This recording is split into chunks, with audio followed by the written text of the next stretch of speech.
All right, I am here with the chef and owner of Cafe Kati, and I'm just enjoying a wonderful, wonderful meal. And chef, tell me your name and what inspired you to open up this amazing restaurant. My name's Kirk Webber, and 20 years ago now I opened Cafe Kati with the idea of bringing East and West together. It's Asian. I was trained in French cooking, but Asian food is a real passion of mine. I opened a restaurant in Tokyo 5 years ago. I spent a lot of time in Asia, so it's a real passion for me, and I'd love to have a chance to do it here. Okay. And so I understand that the food here is mostly inspired by what then? Well, I wanted to do a place. I cooked in 13 restaurants before I went to chef school when I was 19 years old, and I wanted to. When I cooked when I had my own place, I didn't want to have to be pigeonholed in just doing Italian or just doing, Thai food. So this way, with doing world cuisine, we could do anything every day. Right, and it's a fusion of the best of East and West, but so often a lot of restaurants get it wrong and it becomes confusion. Now, what makes you do it right here at Cafe Kati? Well, I try to stay, hopefully we get it right. No, but we have a loyal fan base, and what I try to do is keep particular to the region or the type of cuisine.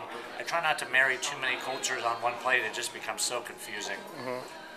So it's, if it's a Thai dish or a Southeast Asian dish, you'll see a lot of those classic ingredients, just like in a classic, say, green papaya salad. I use a lot of local ingredients, organic ingredients, so you get the local flavor with some of the worldly cuisine. Mm-hmm. So tell me a little bit about your background. I understand that you grew up in Southern California. Tell me about that, and then your culinary adventure that's taking you to the Bay Area.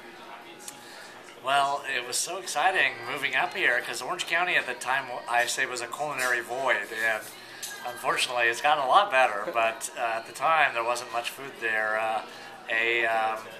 A themed ethnic night out was Taco Bell or something like that.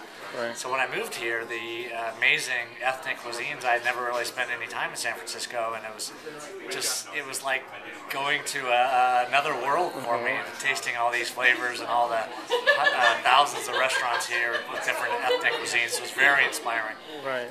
And so, what is it about food that makes you tick? It's obviously a passion for you. What is it about food and the culinary adventure that you've taken that's made you the way you are? Well, I think it's in my blood. My father bought a restaurant when I was 13. I started flipping burgers when I was 13. Mm-hmm. And as I said, before I was 19, I'd already cooked in 13 restaurants, not because I needed a little extra spending money, but I enjoyed it so much. I wanted to learn new things and work at as many restaurants as possible. So when it's in your blood, it's kind of like this love-hate thing. You're like, well, I don't like working nights all the time, but I couldn't see myself doing anything different. Right. Tell me, also, you came over and you spoke to us. It's really, really wonderful that a chef owner would take the time of doing that. You don't find that in a lot of the bigger restaurants. And I also understand that you're going to be celebrating something really important coming up. Can you tell us about that? Oh yes, our 20-year anniversary. It's how many years? A milestone. 20 years. Oh, wow. 1990, when we opened, it was a recessionary time, very much like it is now. So I think I learned a little something from living through a couple of recessions in the restaurant business. But no, it's the Fillmore, especially a nice neighborhood because of all of San Francisco is so ethnically diverse, but it's an exciting neighborhood to be in, close to Pacific Heights, and close to the Western Addition.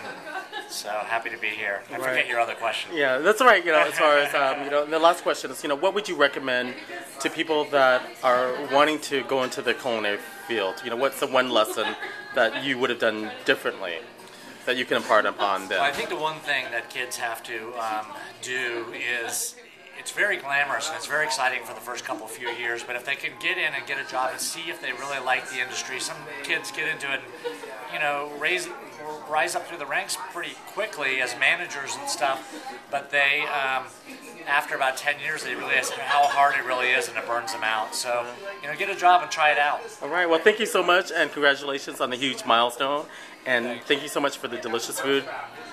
Thank you so much. Really nice having you guys. Thank you.